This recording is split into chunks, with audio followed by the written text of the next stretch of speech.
Hola a todos, bienvenidos a mi canal. Yo soy Eris, de Lectura con Eris, y hoy vengo a hablaros de un libro que la verdad es que estoy un poco indignada, porque he visto que en YouTube no hay absolutamente ninguna reseña acerca de él y ha sido una de mis lecturas favoritas y de los personajes que todavía no me he conseguido despedir. Lo leí como a principios de mes y todavía no he conseguido despedirme de este personaje. Pues podría habérmelo preparado primero, pues también. Pero como soy yo, pues no.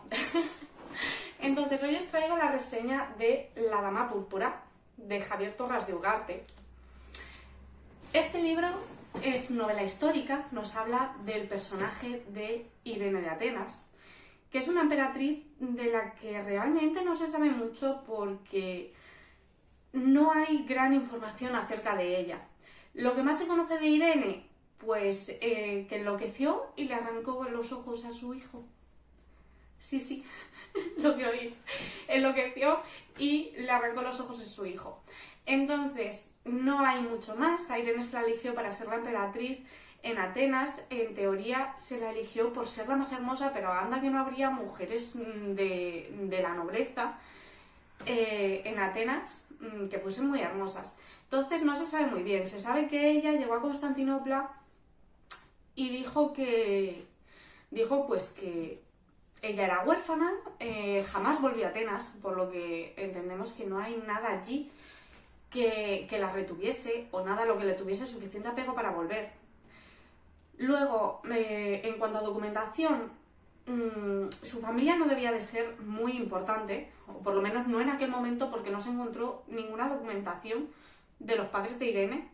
Sí se sabe o se intuye que familiares de Irene llegaron a alcanzar puestos importantes o puestos de poder a costa de ser familiares de ella, pero una vez ella ya fue emperatriz. Entonces no tenemos muy claro por qué fue que se las cogió.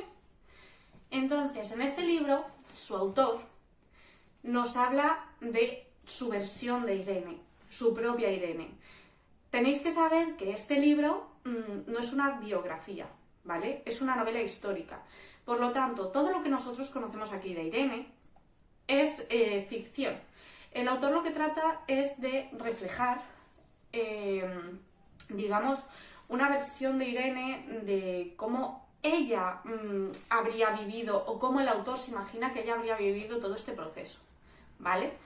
Entonces, si esperáis una biografía no la vais a encontrar aquí, pero sí que vais a encontrar todos los hechos históricos que marcaron su reinado y todos los hechos históricos son verídicos.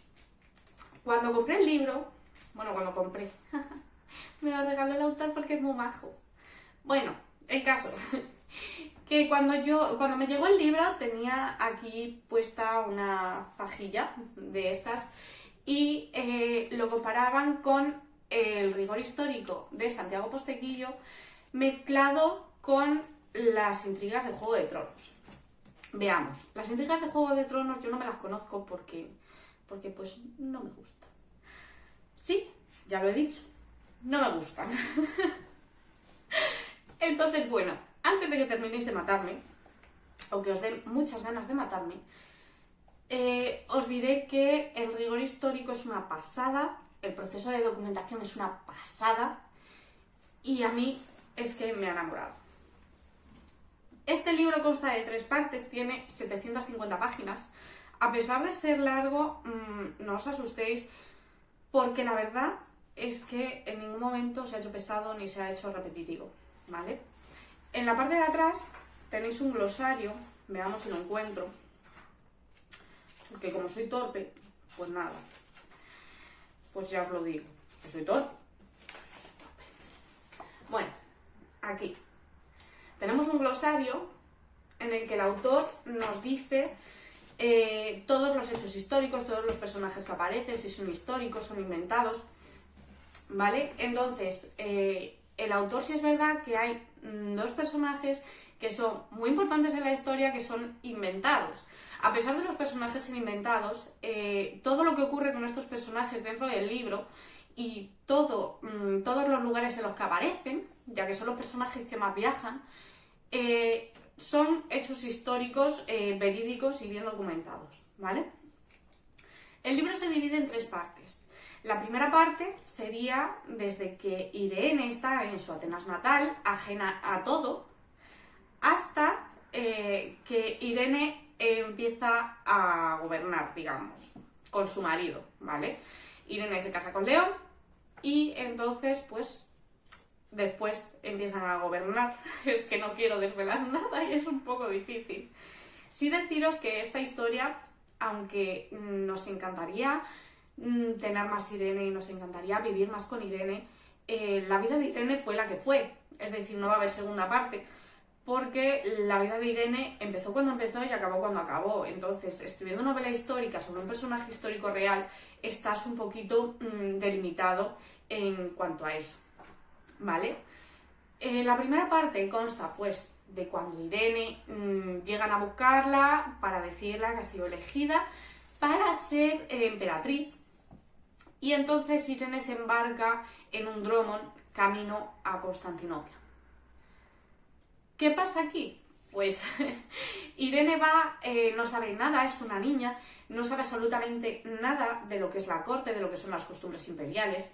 Entonces, sus damas de compañía y el eunuco, que los eunucos aquí son muy importantes porque son los que cortan el bacalao. Los eunucos son los que cortan el bacalao, los hay mejores, los hay peores, pero todos ellos mandan por igual, ¿vale? Entonces, Irene y sus damas de honor, de honor, estás imbécil.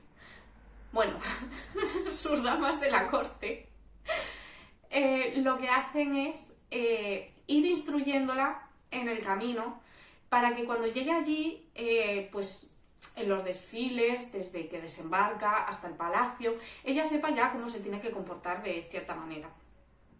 Sí es verdad que a mí me ha encantado esta primera versión de Irene, que es más soñadora y que va evolucionando, pero va evolucionando en su viaje a pasos agigantados.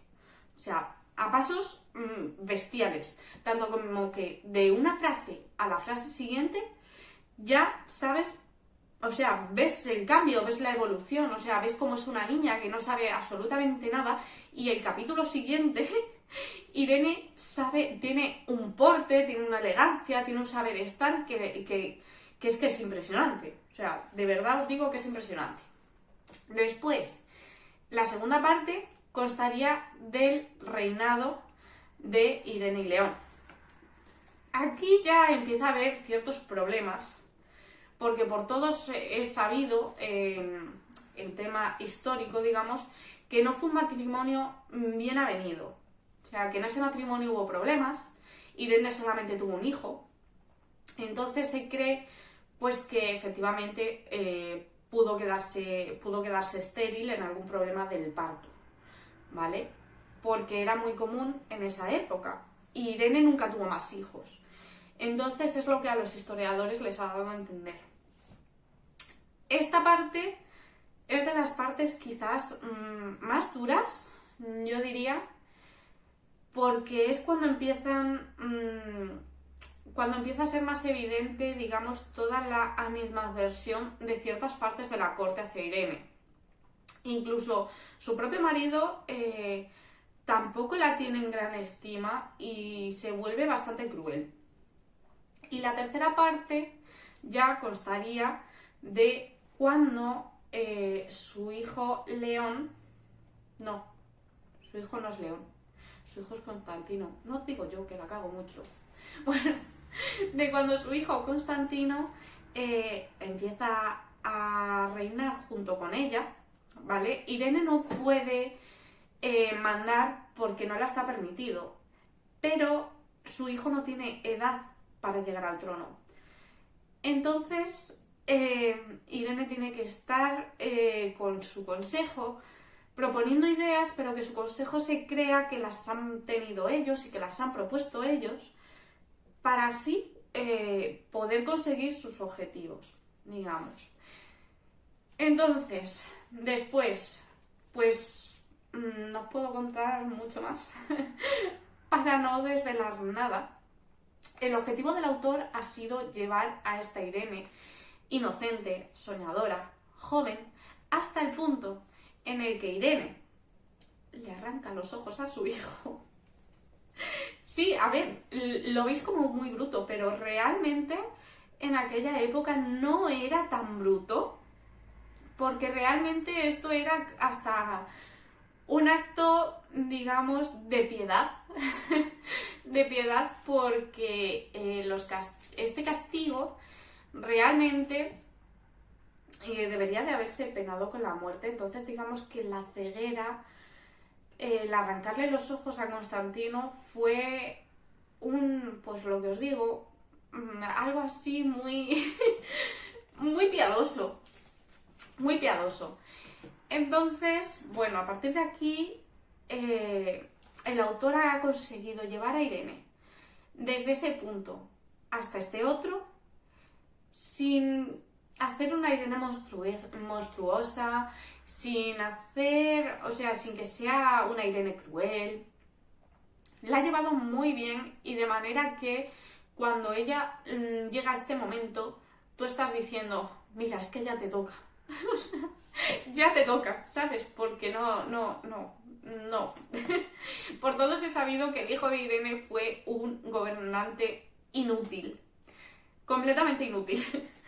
Entonces, pues obviamente también aparece aquí en el libro. ¿Qué más deciros? Irene, durante esta historia, está acompañada de dos personajes ficticios. Esos dos personajes ficticios son Herón y Zoé. Irene estaba completamente sola en la corte, y realmente mientras Zoé y Herón no están, ella está completamente sola, no puede fiarse de nadie, porque todas sus damas, o la gran mayoría de las damas, lo que querían eran puestos de importancia. Entonces realmente no podías fiarte de nadie, porque en esa época estaban a la orden del día todo lo que son, pues, las conspiraciones, el acabar con el reinado, porque rebelarse. A todo esto se le añade que León tenía hermanastros que siempre han querido reinar, pero no podían porque eran del segundo matrimonio del rey Constantino.